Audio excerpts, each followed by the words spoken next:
Halloween always brought out a buzz of activity, but tonight felt off. I stood in the bedroom, staring at Lenore's half-empty closet, the open door revealing her silly witch costume draped across a chair. She'd been talking about tonight for weeks like it was the highlight of her year. My shoes lay kicked off near the foot of the bed, and I wanted to sit, to have those 5 minutes of quiet before everything kicks into gear at work. But that gnawing feeling kept me standing, like a static charge in the air, buzzing under my skin. I glanced at the clock. 6:47 p.m. Still time to leave, but barely enough for anything that actually mattered. I sighed, rubbing a hand down my face. The shift looming ahead wasn't what had me all twisted up tonight. It was her. Or maybe us. Lenore had been different lately. Even before tonight. She wasn't one for big emotional blowouts, but the distance between us was hard to ignore. I felt it in the silence over coffee. The way her smile didn't quite reach her eyes when I got home past dinner. It wasn't always like this. Once upon a time, coming home had meant warmth, moments stolen from busy schedules. Now it was just about trying to pick up after the chaos of the day.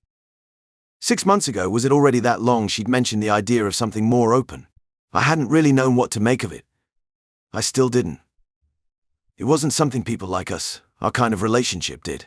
It caught me so off guard I couldn't find my words at first.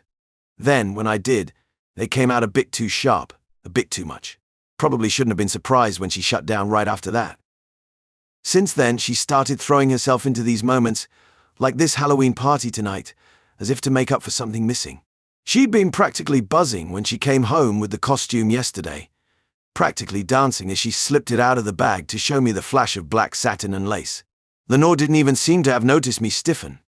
Maybe that was just how we were now, brushing elbows on the periphery of each other's orbits.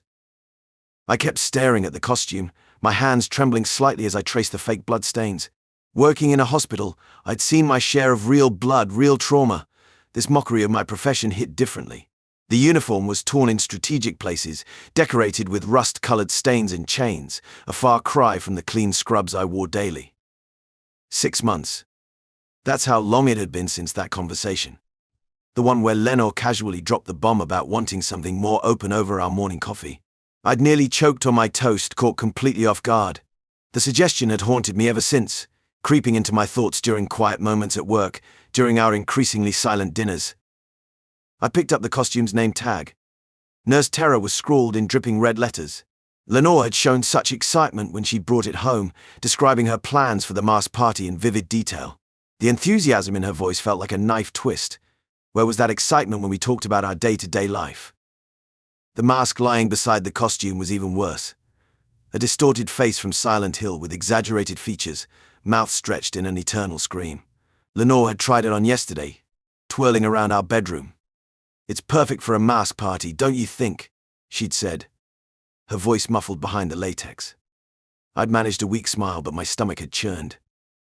Running my fingers along the chain accessories, I remembered how she'd dismissed my unease earlier. "It's just a costume, Ethan," she'd laughed, her eyes bright with anticipation. "Don't be such a stick in the mud." The same laugh she'd used when I'd expressed shock at her suggestion about opening our marriage, as if my traditional views were somehow amusing to her now. The costume represented everything that felt wrong lately. Lenore threw herself into these events with an almost desperate energy, like she was trying to fill some void I couldn't see. I dropped the costume back on the bed, unable to look at it anymore. The sight of it made my skin crawl, not just because of its grotesque nature, but because of what it symbolized. My wife taking something I devoted my life to and turning it into this twisted parody. Was this how she saw my dedication to my work? As something monstrous. The irony wasn't lost on me. While I spent my days actually helping people as a nurse, she'd chosen to mock the profession for a Halloween party. But I knew this wasn't really about the costume. It was about the growing divide between us, the unspoken tensions that had been building since that morning conversation about opening up. I stood at the window, mindlessly fidgeting with my phone, when the black Mercedes S-Class caught my eye. It looked alien against our cookie-cutter suburban backdrop, its metallic paint reflecting the orange glow of the streetlights. My stomach lurched. This wasn't Lily's car. She drove a beat-up Volkswagen that matched her vintage aesthetic. The Mercedes idled at our curb, purring like a predator. Lenore burst through the front door, her witch costume flowing behind her. The fake blood on her nurse's uniform glowed an unnatural red under the porch light. She didn't even glance back at the house, as she practically skipped to the car.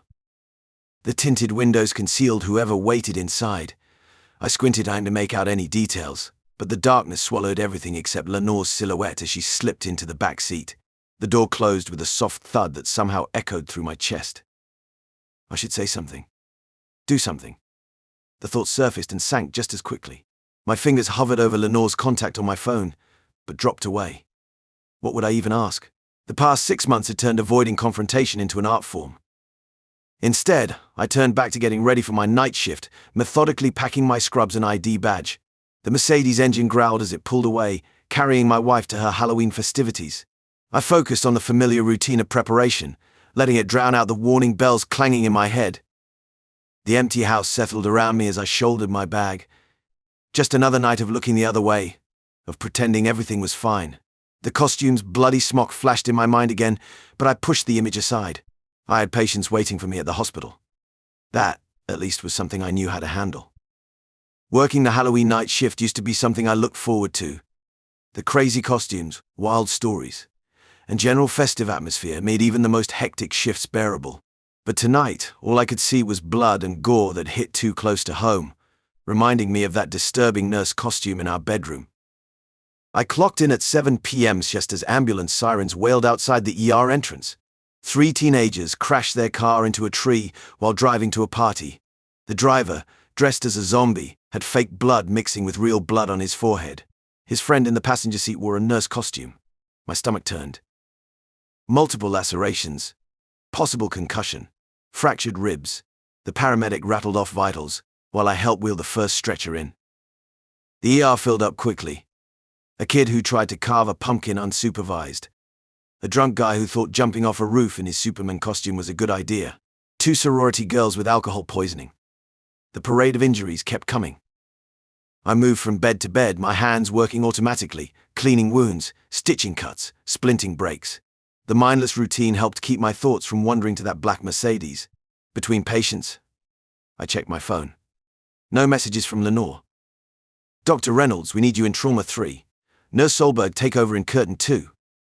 I rushed to the next patient, a woman who'd gotten her witch costume caught in an escalator. The irony wasn't lost on me. As I cut away the shredded black fabric to assess her injuries, my wedding ring caught the harsh fluorescent light. 6 months ago, that ring meant something solid, unquestionable. Now it felt heavy, like it was weighing down more than just my finger. The night blurred into a symphony of beeping monitors, crying patients, and the squeak of gurney wheels on linoleum. Every costume that came through those sliding doors twisted something in my gut, especially the nurses. There were so many sexy nurse costumes, each one a mockery of what I did, what I stood for. Each one reminding me of that bloody costume hanging in our closet. By midnight, we had treated over 50 Halloween-related injuries. I barely had time to grab a coffee between cases. Maybe that was better. Working kept me from thinking about where Lenore was right now, who she was with in that Mercedes. Kept me from wondering if she was still wearing that witch costume, or if. Incoming trauma. Multiple casualties from a house party gone wrong. Back to work. Back to what I knew. Back to something I could control. Working another trauma case. I barely registered the first whispers. Halloween nights always brought their share of horror stories, usually more urban legend than truth. But something felt different about the way Sarah and Mike huddled near the nurse's station, their faces pale under the fluorescent lights. "Did you hear about the party?" Sarah's voice trembled as I passed by with an armful of gauze. "They're saying at least 5 people. I tried to tune it out. Had enough on my plate with the steady stream of drunken accidents and costume malfunctions. But fragments of their conversation kept drifting over between patients. Some guy just snapped. Blood everywhere. Party got out of hand. The word massacre cut through the ambient hospital noise like a knife. I fumbled the chart I was holding, papers scattering across the floor. As I bent to gather them, more snippets reached my ears. "Mass stabbing," Mike was saying. "Over on Maple Street." My hands went cold. Maple Street wasn't far from here. How many Halloween parties could be happening in that area tonight? The image of Lenore getting into that black Mercedes flashed through my mind, but I pushed it away. Plenty of parties happening tonight. Had to be dozens. "They're bringing in more victims," Sarah announced, rushing past me. "Everyone's getting called in."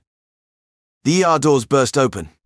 Paramedics wheeled in another stretcher, this one carrying someone in a torn superhero costume, dark stains spreading across the spandex. Behind them, more sirens wailed in the distance. "What happened out there?" I asked one of the EMTs as we transferred the patient. "Some psycho went nuts at a costume party," he replied. "Already heading back out. Started attacking people randomly. It's a bloodbath." The growing knot in my stomach tightened. I wanted to ask more questions, wanted details about the location, about who was there. But another wave of patients arrived, and we all got swept up in the chaos of triage. Between treating wounds and stabilizing patients, those whispered fragments kept circling in my head. A massacre at a Halloween party. A crowd of costumed victims. The black Mercedes. The witch costume hanging in our bedroom. I found myself scanning every incoming patient, looking for a familiar face, dreading what I might find. My phone stayed silent in my pocket, no calls, no texts. I told myself that was good news. That Lenore was fine, probably at some other party across town, having fun, completely safe.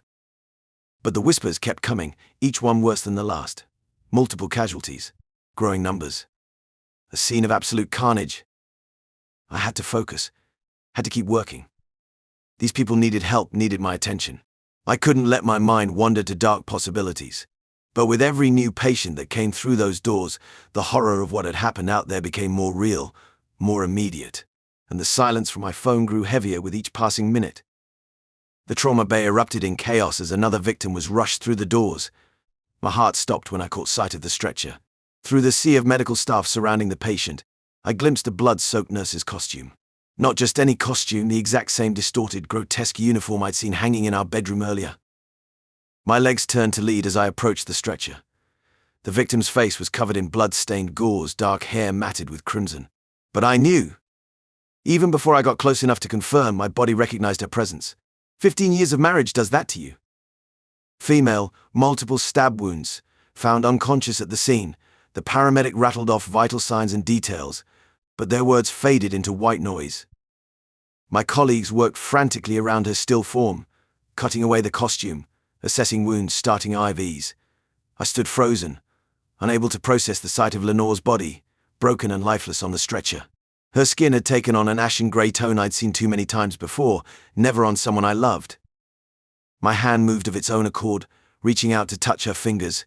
They were cold, lacking the warmth that usually radiated from her. No gentle squeeze in response to my touch. No sign of the vibrant woman who'd driven away hours earlier. Ethan. Sarah's voice cut through my daze. "We need you to step back. You can't work on her, she's your wife." I stumbled backward, colliding with the supply cart behind me. The crash of medical equipment hitting the floor barely registered.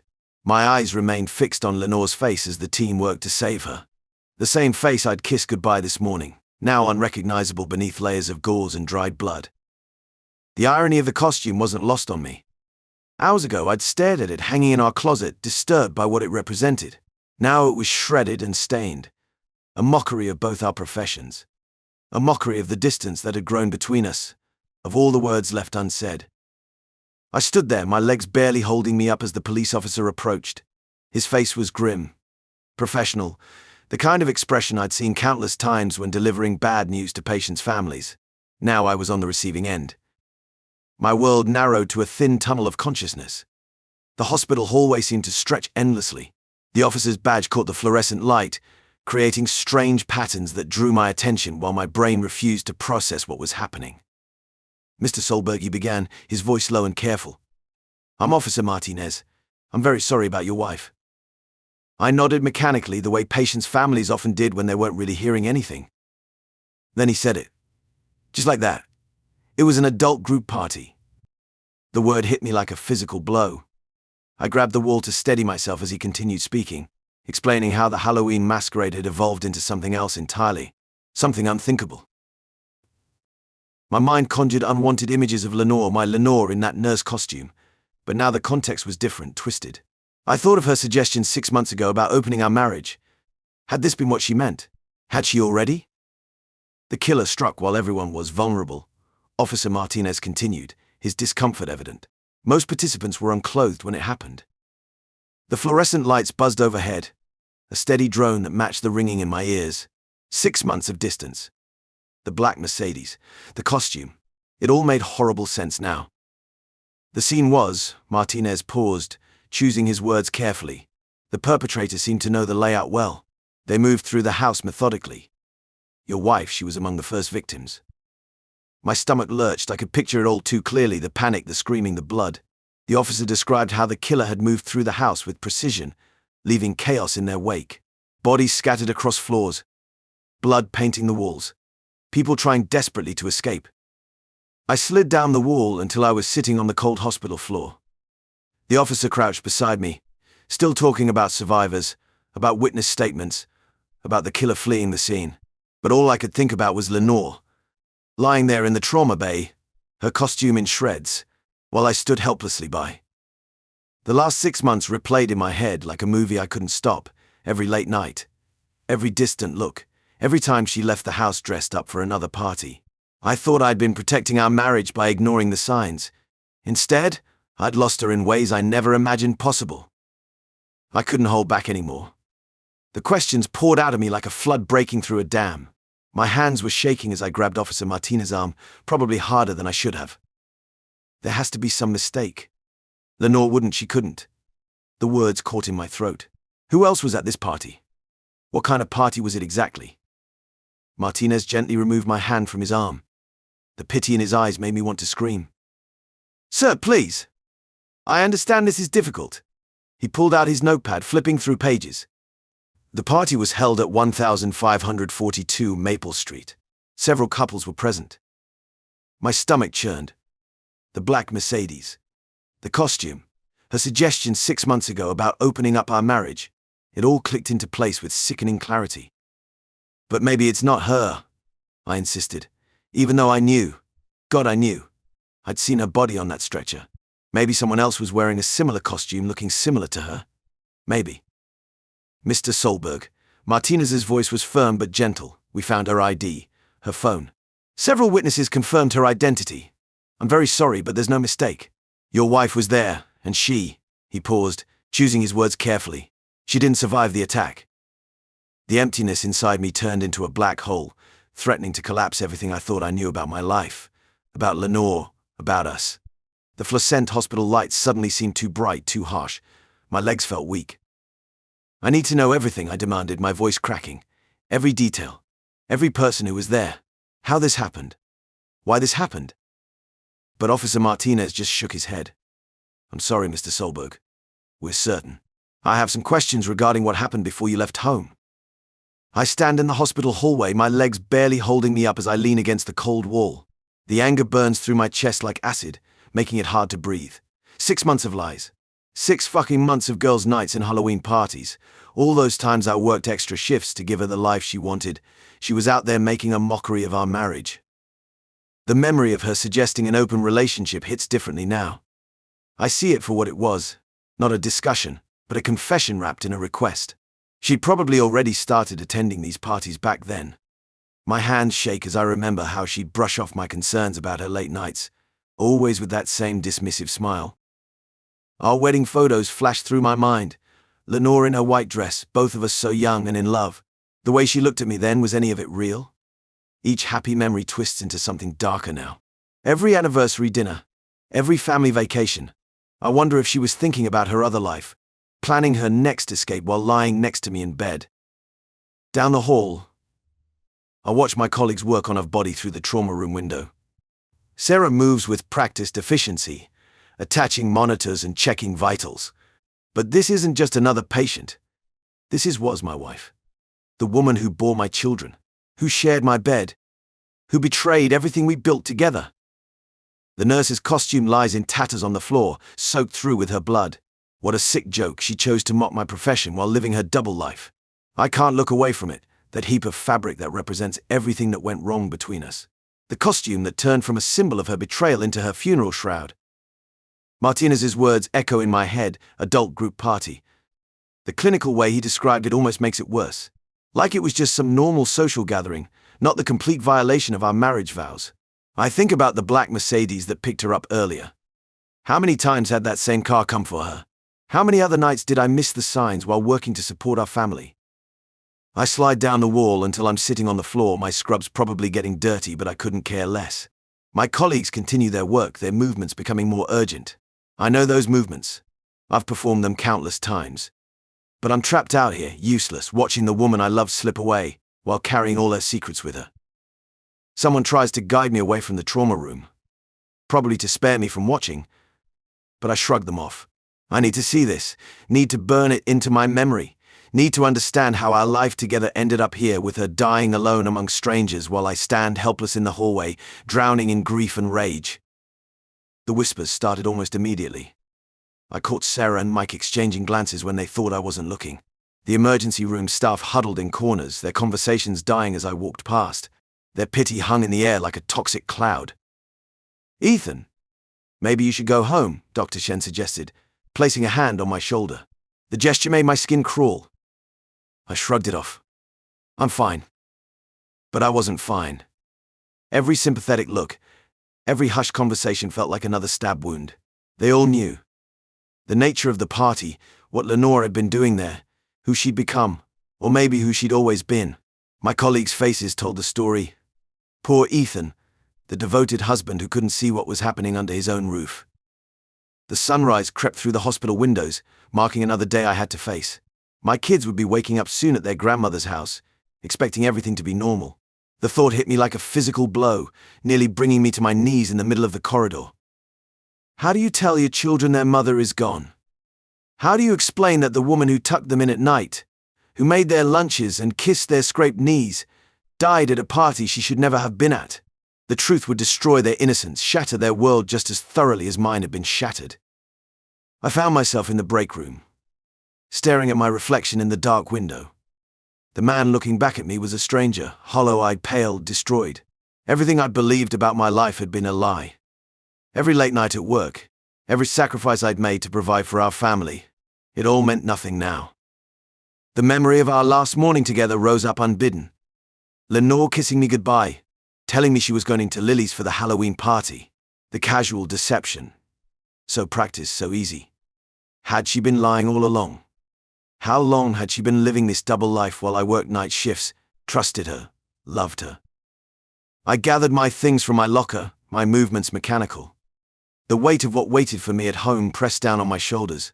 Empty rooms. Lenore's things. Questions I couldn't answer. Children whose world I would have to break apart. The sunrise painted the hospital parking lot in shades of gold, but I felt nothing but cold. The life I'd known, the future I'd planned, all of it had died with Lenore on that blood-soaked stretcher. I was nothing but a shell now, a hollow man walking toward an empty house, and the impossible task of rebuilding from the ashes of what we'd once been. The morning newspaper sits heavy in my hands, its black ink spelling out the answers I've been desperately seeking these past few months. Mark Albright. The name means nothing to me, yet everything at the same time. A face stares back at me from the page, an ordinary man, someone you'd pass on the street without a second glance. The kind of guy who'd blend into any crowd. The article details spill across the page like poison. Mark found text messages, explicit photos, coordinates to secret meetups. His wife Angela had been part of this underground world, just like Lenore. My stomach churns as I read how he tracked the party location through his wife's phone, how he wore a mask to blend in with the other guests. I drop the paper, my hand shaking. The coffee I made sits cold and untouched. Through the kitchen window, I watch our kids playing in the backyard, oblivious to how their world has been torn apart. They still ask about their mum sometimes, but the questions come less frequently now. The police report describes Mark's methodical planning, how he observed the partygoers, waiting for the perfect moment when they were most vulnerable. The rage that must have consumed him seeing his wife there. Did he target Lenore specifically? Or was she just another face in the crowd to him? Another participant in this secret world that destroyed both our marriages? Looking at his mugshot again, I search for signs of madness, some visible marker of the monster within. But all I see is pain. The same pain I've carried these months, twisted into something darker in him. We're two sides of the same coin, both betrayed, both broken. But where his grief turned to violence, mine just hollowed me out.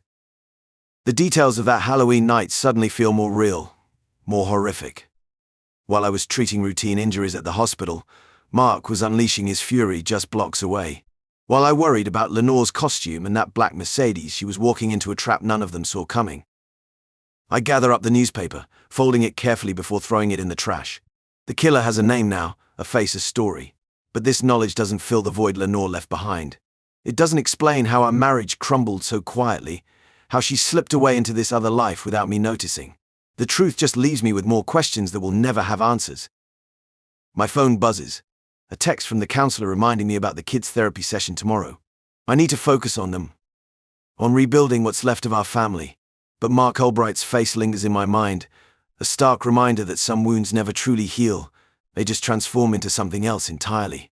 Hey everyone, if you enjoyed the story, remember to like, subscribe, and comment on the video for more stories like this. Don't forget to turn on notifications so you never miss an update. If you have any similar stories to share, leave them in the comments and we'll make sure to bring them to life. Thanks for watching.